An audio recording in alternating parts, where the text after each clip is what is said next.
Yo, it's the Sporting Tribune in Odyssey Sports. The week of wrestling continues, and it's fitting because we're joined by Eddie Kingston. This week, we hit some success on the YouTube. We hit over 1 million views this month. And I need to tell you, Eddie, as we start this, because the first time we talked was our first time ever. And Yeah. I tried to give you some flowers because that's what we do with everyone. But we need to give you some more flowers because without that interview, that kind of put a lot of eyeballs on what we were doing. So much appreciated, my Nah, G. nah. Don't give me no flowers for that. That's the point of doing it, man. If I can help people, man, good. I don't care, man.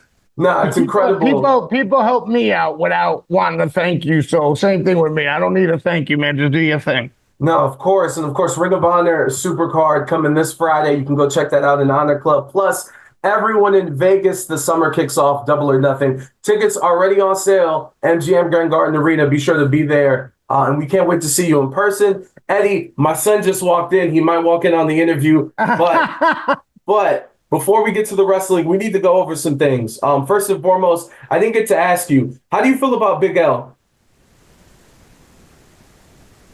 And then I'm trying to put it right. I wish there was more work of his because I love what he has out now. You know what I mean? What he had out. But the way people talk about him, I'm like, yeah, I wish he had more so I could be like, yeah, and point to it. If you're not a real hip hop head, you're not going to understand it. You know what I mean? Understand how great he is. Well, like, look, I had no business finding out Big L on the internet as an 8-year-old kid in Cleveland. Yeah. But he on one of his freestyles where he says, and it's not even like a bar, it's half a bar. All he says is, I'm from New York and I was never a fan of the Knicks. I was like, bro, that's so fucking cool. Yeah. Because, like, you're from New York and you don't It was even care cold. about these dudes. It was cold. It was cold, man. I remember that. I remember that line. Everybody kind of went, looked, and then I remember he hit another verse, and everyone was like, "Oh, all right, all right." No, bro, it's like, He's the only guy that's allowed to do that. You know what I mean? his raps felt like a dunk attempt, like a Vince Carter dunk attempt on the dunk Every contest. And time. I'm like, the nastiest thing I've ever seen. Speaking of Man, that, hip hop too, being here in Vegas, are you gonna try to make it to this Wu-Tang residency? Of course I am. Why wouldn't I? Of course. Come on, man. And how do you feel about this? Because you post a lot of old school hip hop, right? And Yeah. currently, we got the behemoths going at each other with Kendrick and J. Cole and Drake. Like, how do you feel about this? I'm not a Drake guy. Never, never really was. I appreciate his music. That doesn't mean I don't appreciate what he does. But if you're like, yo, I got Kendrick and J. Cole or Drake to listen to, I'm gonna pick Kendrick and J. Cole. You know Yeah, what I but now mean? you got to pick between them. Oh, to me, it's J. Cole. J. Cole reminds me of Nas, and Nas was my man. Yeah, look. Don't get it twisted. It's not like it's like by a long shot. I got you. I You know got what you. I I mean? made you pick. I made you pick. It's like it's right there. You know what I'm saying? And to me, it was I don't know. I just like J. Cole's flow a little bit more, but I respect Kendrick and love Kendrick's songs. You know? Yeah, I feel you. I feel you. I just love Kendrick. Don't give a f about nobody, and he goes No, he for the don't. And crowd. that's the thing that I love about him more is that energy. You know what I mean? That's what I respect more about him than anything else. And then we did talk about Madden the first time we talked. I need to know: are Yeah. you hyped for the return of NCAA football? But like New Oh York, you yeah. guys really? Yeah, no, bro. We all played NCAA football, man, back in the day. That game was amazing because that was the football game before Madden came out that year. So if you wanted to see how Madden kind of looked like, this is before the internet, folks. What Madden was going to kind of look like, you either had to get the magazines, which none of us got because it was expensive to get, or you would get the NCAA football and play it at a friend's house and be like, "Oh, Madden's going to look something like this." It was And like then the you would play it and be like, "Yo, this is great. Wishbone offense, dynasty mode, bro. You know what I mean? Create your own school and come on." I think well. everyone in my neighborhood made up Manhattan College with a football team. You know what I mean? See, that's what I was gonna say because I just assumed like I do not see a kid from New York buying NCAA football and being like dynasty mode with Rutgers. Let's go. Like that Nah, doesn't nah. We seem. never see. When I grew up, this was before cable and whatnot, right? Before ESPN and all that went crazy, and you would see all the teams on like ABC and CBS. You would only see Big Ten football, which at the time was like Ohio State, Penn State, Michigan, And then you would get like SEC football on CBS, which I think they still do. So you would get like the Bamas and the Auburns and all that. Florida and But all that. NBC still this day, NBC does Notre Dame every week. So that's all. So a lot of us in New York grew up Notre Dame fans because that's what we saw every week consistently. ABC would have maybe Penn State versus Illinois, and then the next week it would be Ohio State versus Indiana or something. You know what I mean? Yeah. But every week it was Notre Dame on NBC, and still is to this day. So a lot of us, and then me being half Irish, I had no choice. The Irish side of my family was like, you're a Notre Dame fan, a Giant fan, a Knicks fan, and a Yankee fan. That's it. Oh, but I think I remember back in the day, but I think Joe Montana's really good. Yeah, he was good when he played for Notre Dame. Not now. He's on San Francisco. Okay. I like Jose Canseco and Mark McGuire. Yeah, that's fine, but they're not Yankees. You can like them, but not the it's crazy. You don't root for them when they play the Yankees. No, I love it because Rangers too, but I fell out of hockey here and there. I'm on and off with hockey. There's some years I'm on, some years I'm off. I feel it. Well, you mentioned, the team being on one station for the whole country. It's like TBS with the Braves back in the day. Yeah. You get to see 50 Braves games every summer for no reason. And you're like, I like Andrew Jones is cool. Like, it's cool. Yeah, no, there's a lot of New Yorkers who are actually Braves fans that I've ran into a lot of Braves fans growing up. Because when cable was in every house, then we had TNT and TBS, but TBS always, especially after Saturday nights, WCW Saturday nights, there would be the game, or the game would be on before WCW Saturday night, or WCW main event, which was their Sunday show. So you had to watch. If you wasn't watching the game, you were gonna watch it anyway till the end, so you can watch. Wait for it to finish. Yeah. So of course you started becoming a fan of all those guys. I'm gonna try to do this interview without asking you a single wrestling question. No, I'm just kidding. This is amazing. We can talk about TBS all day. All day. Well, it has stuff to do with wrestling. You know what I mean? Yeah. Well, I guess we'll get to the wrestling. So I'll ask you this. I want to talk to you about moments you cherish because it was cool. Obviously, Revolution was massive. Absolutely phenomenal. You and Danielson, like that was incredible. And obviously the night was revolving around Sting, and afterwards, the week following on social media, Sting posted a lot of clips, and he showed backstage. It wasn't you guys weren't mic'd up, but you saw this moment. I didn't know. I didn't know. It wasn't like mic'd up, but it was caught on camera. So if you feel comfortable enough, like you don't have to give me specifics on what was said, but what did that moment mean to you? No, I just, like you said, giving flowers. I just wanted Sting to know what he did for me personally, and then in turn what he did for pro wrestling. I love pro wrestling, man. I don't care what company you are. Never did. You know what I mean? Even when I was a fan. Yeah, I loved DCW, but I also loved New Japan, All Japan, WWE, WCW, FM. I loved everything because it was pro wrestling. I do get the tribalism. I get it because, I was like that too at one point, But I never wished it. Yeah, but I never wanted any place to shut down. So if anybody does anything good for pro wrestling, I'm a fan of, And that's why I tell fans now, like, if you're a fan of pro wrestling, I'm a fan of you, for real. You can hate me, you can hate AEW, but you're still a fan of pro wrestling because you love WWE. You're still a fan of wrestling. You're still supporting wrestling. So I got love for you. Doesn't mean I agree with your opinion, but I still got love for you. You know what I mean? So, like, all the hate I get, I'm just like, all right, man, cool, but at least you're supporting something. Yeah. At least you're supporting professional wrestling. Because I want that around. When I'm dead and gone, I want pro wrestling to still be around because I love it. It's the only thing I've loved since I was 9 years old was pro wrestling. And that's it. Like, I never wanted to hit a home run in Yankee Stadium. I never wanted to score a winning touchdown in the Super Bowl or whatever you want to call it, or the big shot in the big moment. I wanted to be a pro wrestler.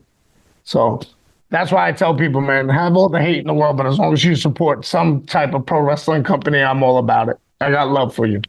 And you talk about the love of pro wrestling. I know you've had your disagreements with Okada and things going on with him.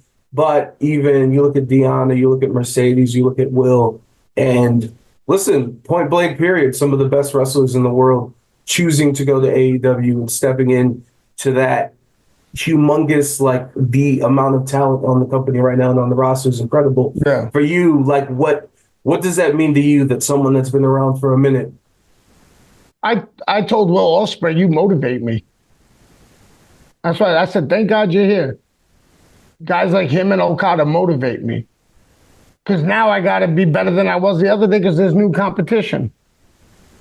The goal is still the same, is to be the world champion. I'm the Ring of Honor world champion. I was a Continental Crown champion. I'm the Openweight, New Japan Strong Openweight champion. But the goal always will be to be the, I hate it when they say AEW world champion, because it's not just AEW, it's the world championship. And with the competition coming in, I got to step up or get out the way. You know, and not complain about it either. You know what I mean? It's just is what it is. I can control me. So I got to step up. So I love it. Bring more people in. I don't care. As long as they're better than me and it makes me step my game up, I'm all about it. Don't bring in any clowns that are just going to be there to play wrestler. You know what I mean? I want guys who are going to go in there and fight me. Because I'll be in there with Will. I'll get in there again with Okada. You know what I mean? So I like it, man. Competition is what makes the business thrive. You need competition. If you don't have competition, then you can do whatever you want. And a lot of things you do are going to be shitty because you have no one to fight up against.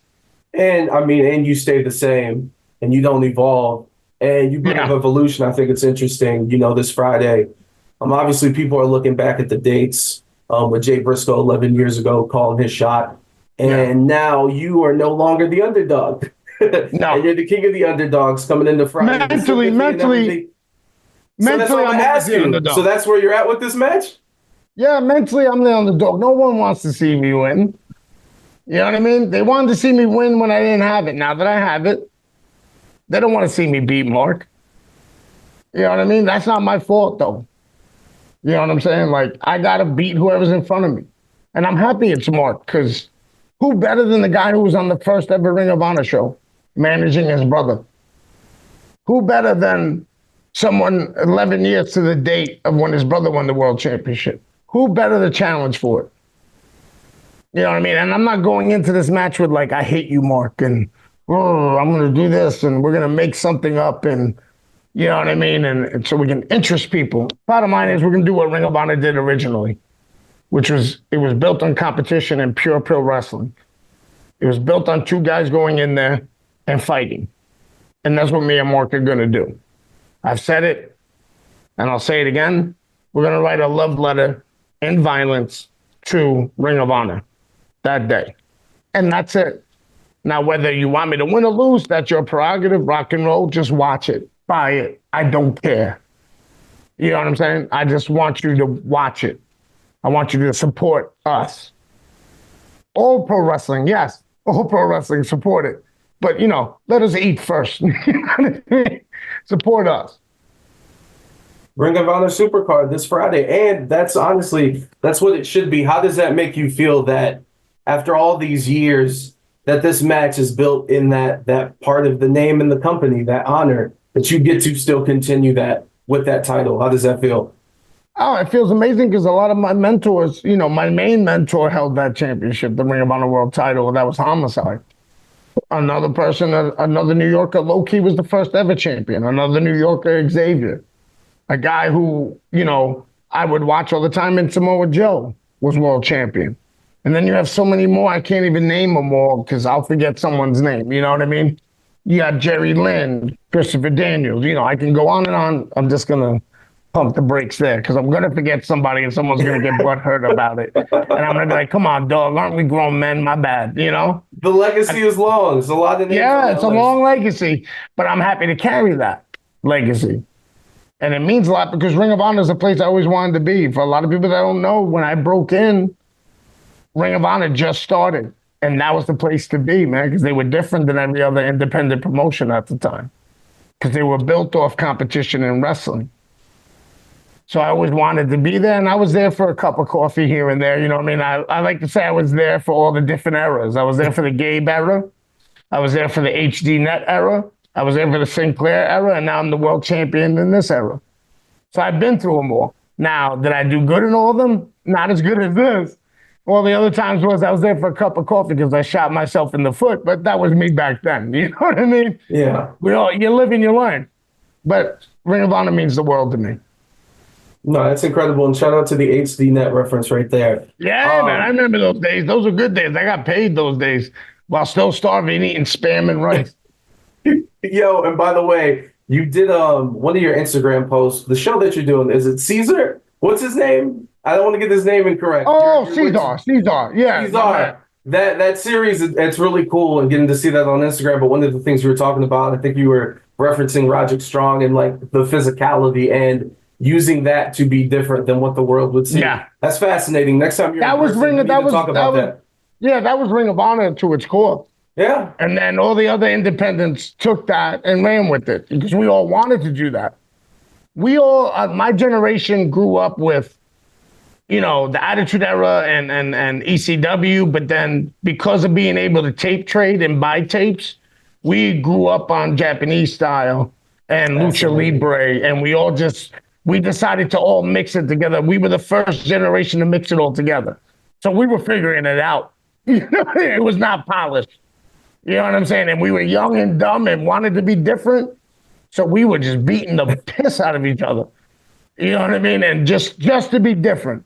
Many nights where we would just be all bloodied up and bruised and then shake each other's hands and go, all right, man, see you next week. Or, oh, see you Tuesday or whatever. See you at the next show or something. You know what I mean? See you 6 hours from now when we're driving to the next show or I meet you at the car. You know? Yeah. It was definitely, we were...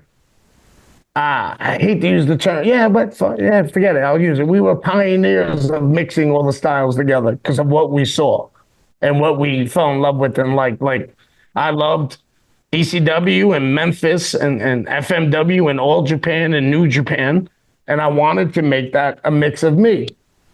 You had other guys who wanted to like, I know the generation before me, like Homicide, Reckless Youth.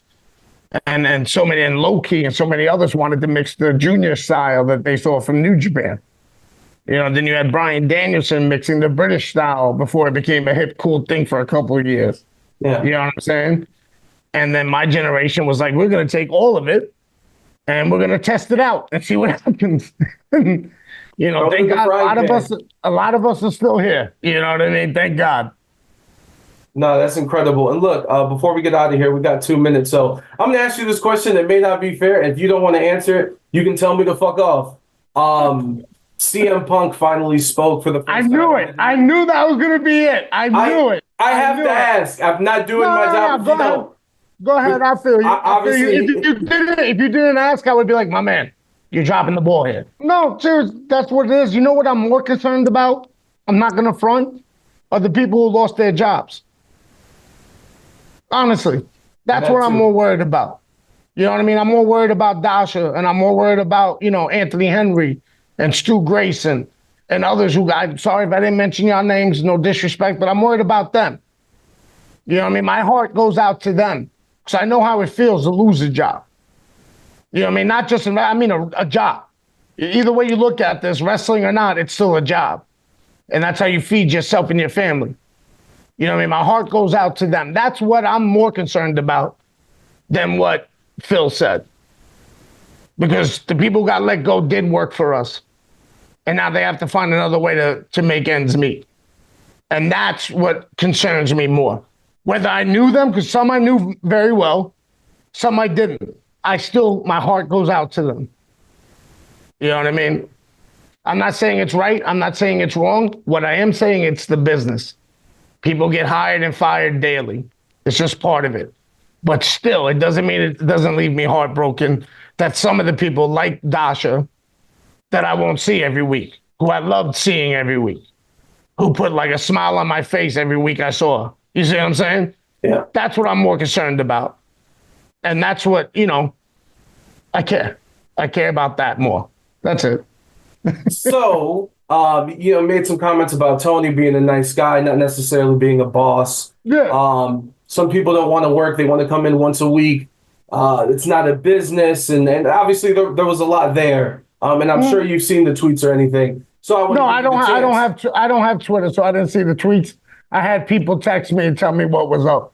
So that's if I could paraphrase, those are some of the things. It's not a real business. Guys don't want to work. They want to go in there once a week and not do anything. Yeah. Wasn't about making money. So your response would be, and he don't work for us. I don't give a fuck. But there he is. Honestly, he don't work for AEW. So I don't care. That's it. I'm not even mad. If it sounds like I'm mad, it's just the way I talk. But no, I don't care. I don't. I know other people do, but I really don't give a fuck because he doesn't work for AEW. That's the way I look at it. If he worked for AEW and did that, then I might feel a certain way for a little bit, and then I would just let it go and go, well, that's Phil being Phil. Can't control him. That's his thing. He ain't me, and I ain't him. So, but he doesn't. So I don't care what he does. I feel like I'm ending this interview on a bad note. I apologize. No. You ready to check it out? I need a zinger. You know what? We'll do this. We'll close out with a fun question really quick. And John, I'm sorry, I know we're over time. Yo, what type of R&B does Eddie Kingston listen to? Man. All right, so I love Al Green, but like only 3 or 4 songs, so I can't say I'm a big, you know what I mean? Because someone would be like, oh yeah, you love Al Green? How about this? And I'd be like, maybe an album. Yeah, I'd be like, my man, all I know is like 3 or 4 songs and they're great and I love them. Marvin Gaye, same thing, love them.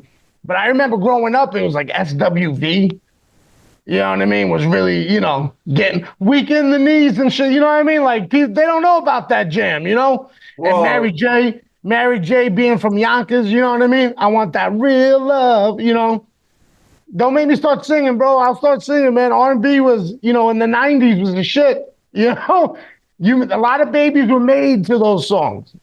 Def Campbell, no, yes? Oh, yeah. Yeah, of course. What was it, Tony Braxton? Unbreak My Heart? Come on, dog. Come on.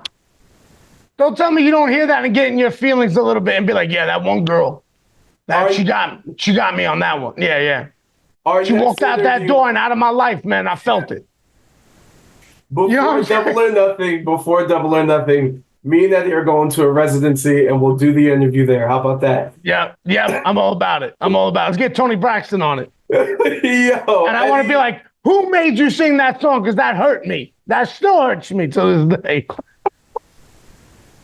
A fighter and a lover, Eddie Kingston versus Mark Briscoe this Friday for the Ring of Honor World Title. Supercard of Honor. Go check it out on Honor Club. All my people listening and watching in Vegas. Tickets for Double or Nothing, Memorial Day weekend, and Collision back-to-back at the MGM Grand Garden. Get your tickets at AEWTix.com. Yo, Eddie, as always, thank you, brother.